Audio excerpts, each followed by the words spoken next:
Welcome to Music Forever, a podcast by the New Horizons International Music Association. I am Irene Cohen.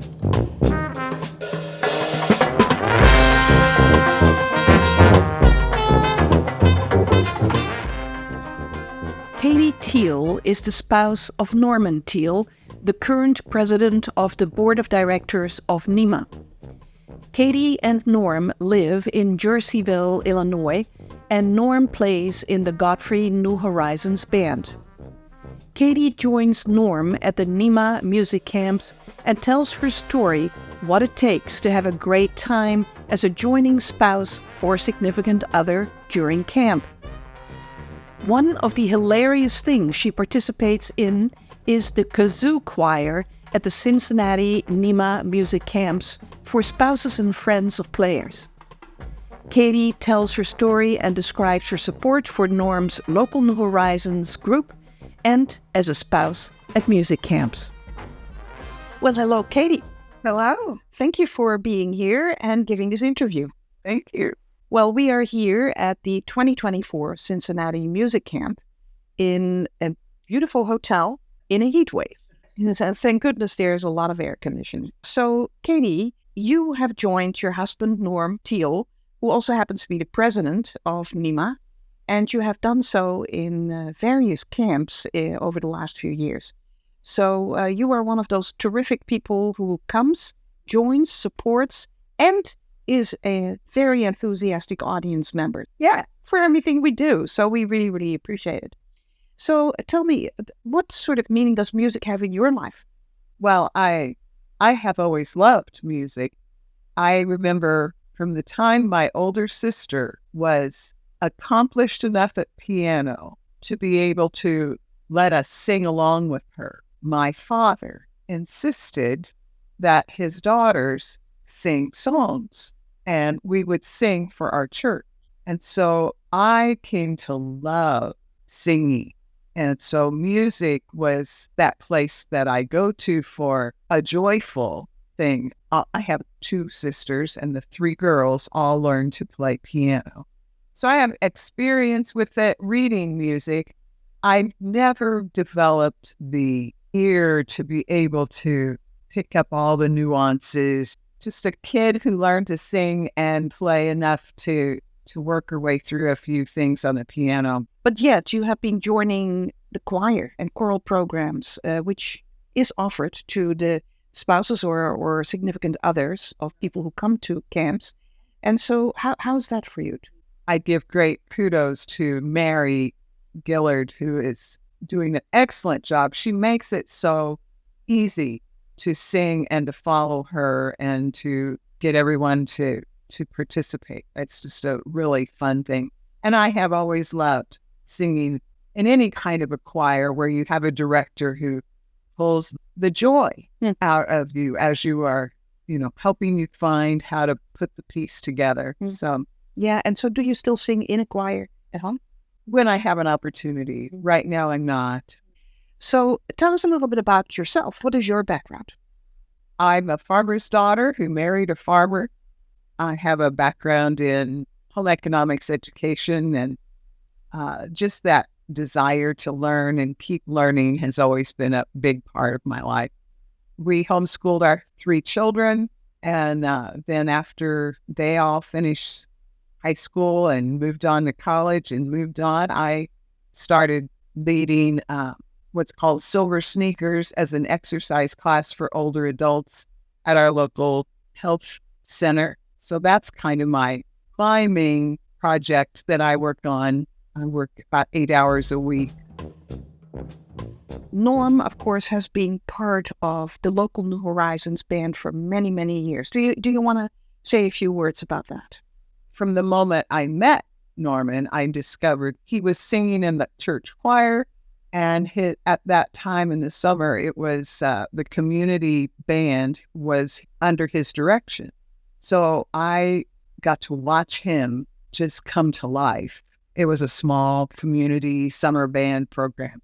So music was in him at a whole different level. Even though I love to sing, it was nothing like his drive to sing and to direct. I was thrilled, once we're married, you're working, there were limited opportunities to play, but he would anytime he had an opportunity to play his trumpet, he would do.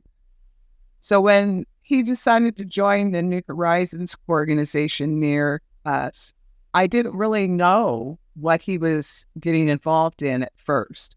And after the first couple of concerts, I realized, okay, this is something he's really into. Because of other reasons, I do a lot of driving and take him to rehearsals. So it's become our lifestyle that these once or twice a week rehearsals are built into daily living. If you're going to be involved in this, then I'm going to be supportive. And also, I'm here at these rehearsals. What can I do? Somehow, I'm not even sure how, I got involved in some of the decorating for the different seasonal concerts. And then they decided to do a special event for Veterans Day, and they suggested having that kind of an American history of the military honors. And I said, well, I would help maybe come up with this script for this. So I wrote this script, and then they heard me present it at a rehearsal. And as a result of that, over a series of concerts before too long, I became, as Norman teases me now, he calls me the talker of the tunes.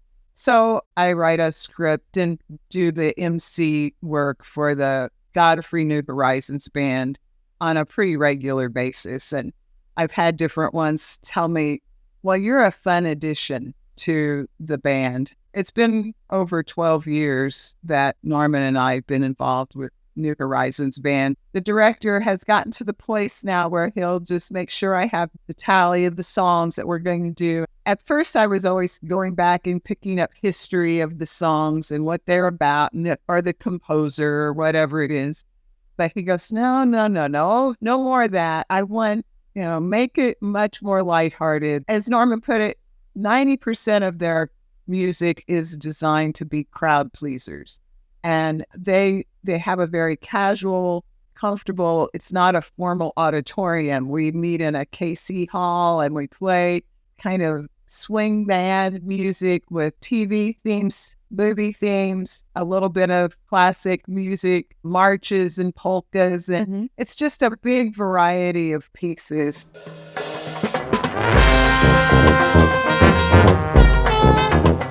It is quite remarkable how involved you've gotten with Norman's New Horizons group.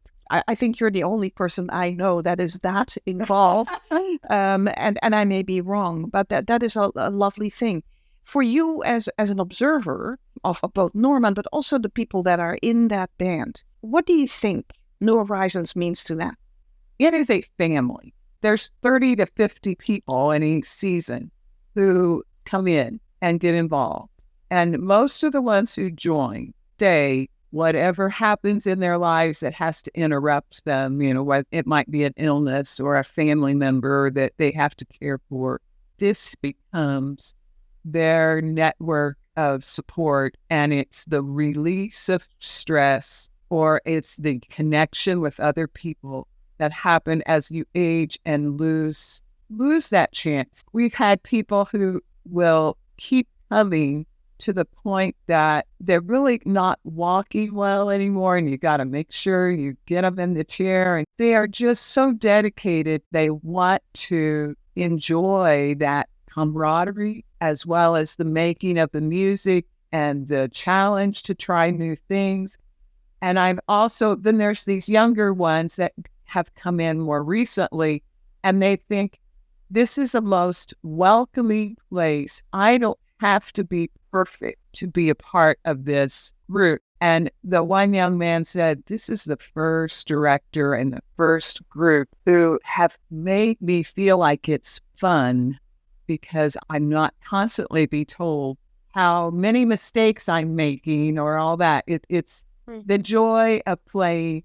I give great respect for the director. Same gentleman who started the band 25 plus years ago is still directing, and his ability to keep these folks connected and knowing that their skills are not all as wonderful as you want, but then there are some who come in and are super talented.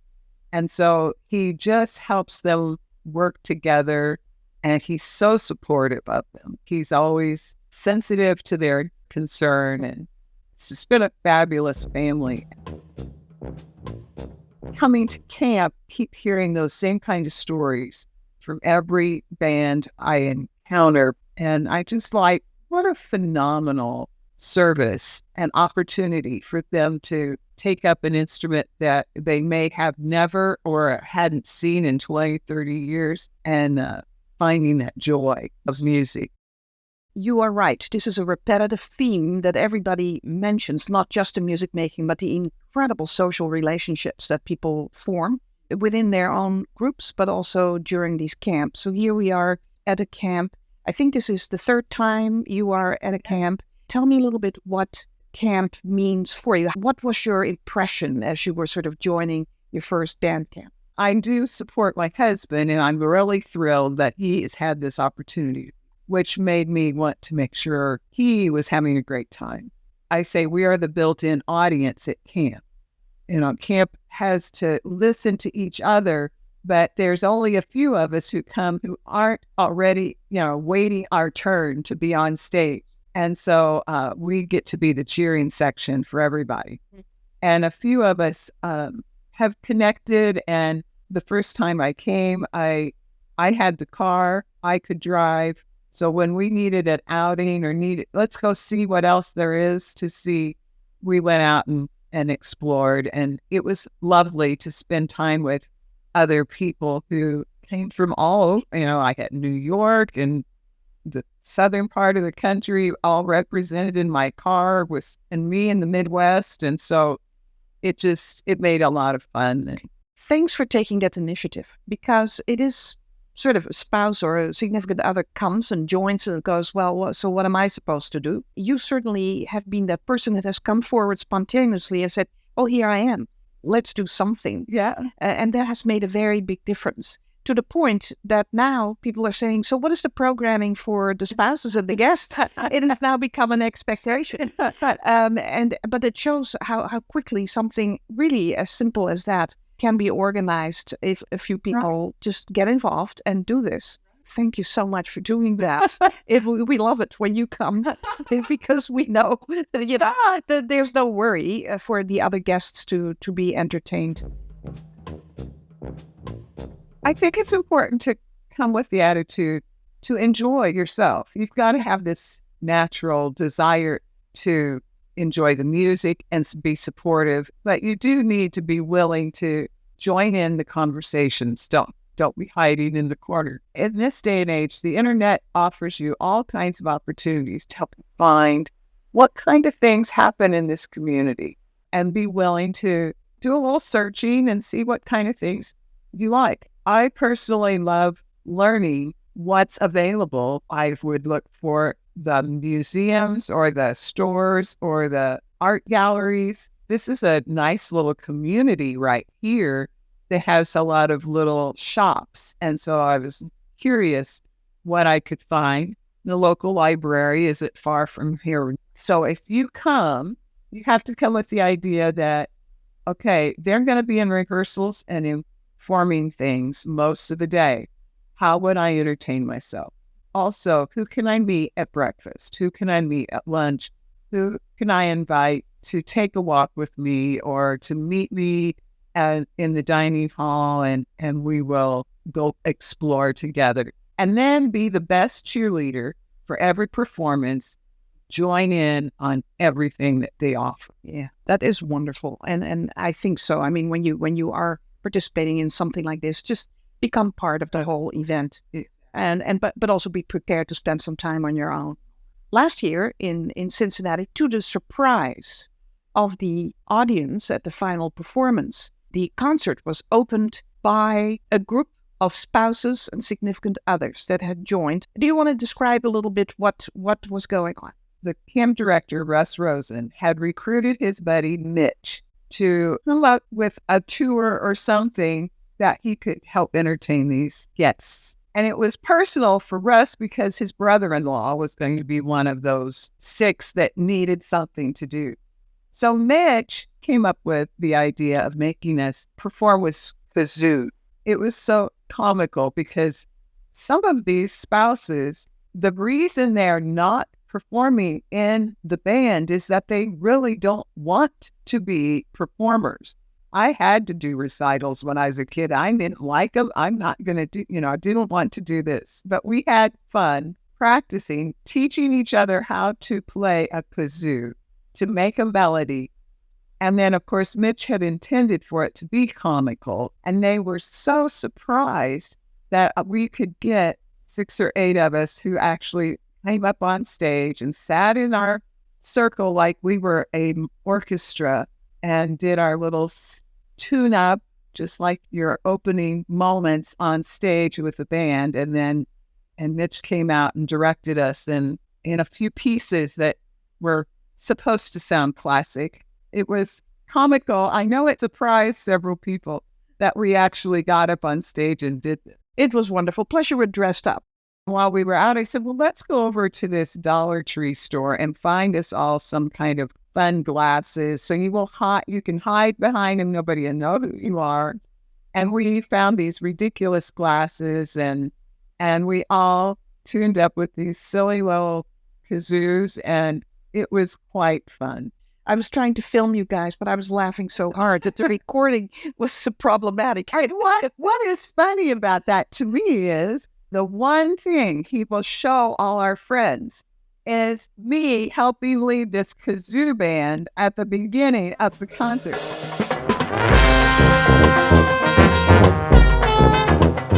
Norman is the current president of the board of directors of NHIMA, which undoubtedly has added a lot of hours to his day. For you as a spouse, having a very busy husband, really, he's a very busy guy. What does that mean to you? Well, I'm thrilled for him to have this. He had retired from his full-time job. Because of his own health, this gave him a new responsibility that he could devote some time to and gave him a new direction for his time in an area that he really feels strongly about. And so that, for me, was a great blessing and an honor that he was able to do this. And his natural bent for music and his desire to lead volunteer groups to thrive is coming out in what he's getting to do. And he's been well respected in that. It's an honor to be alongside him and help him. There's a blessing and an honor in being the king makers, not just being the king, but being the one who helped make the king look the best. The secretaries and the office managers were the ones who were the king makers. The person that they served would get all the glory, but the ones that were behind them, helping them thrive and look good, get the greater honor. Yes, and I think that certainly the role of the board of directors, which is completely voluntary, creating all the programming, the support in whatever way music groups need, is what is special about this organization. And people like Norman and all the other board directors do this truly from the heart. This is their passion. It is an honor to know the two of you. And, behind a strong man is a very strong woman. We know that, and Katie, you are a real example of that, because, of course, Norman, with the disabilities that he has, you are doing all the driving. I had long distances to these camps, supporting him in the way that you are. And that is very, very admirable. You are that positive energy behind Norman, who can then do the fantastic job that he's doing. You are a real team. Well, thank you. Thank you for all you do. And thank you for coming up with new ideas for us.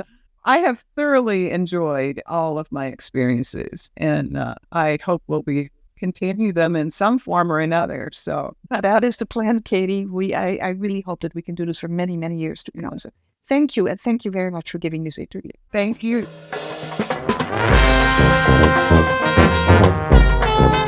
I would like to thank Katie Thiel from Illinois for this interview.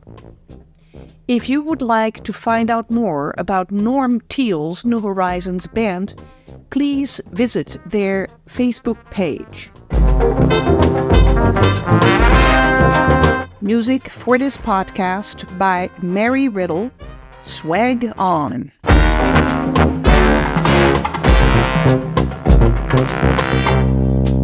Thanks for joining us for this episode of Music Forever.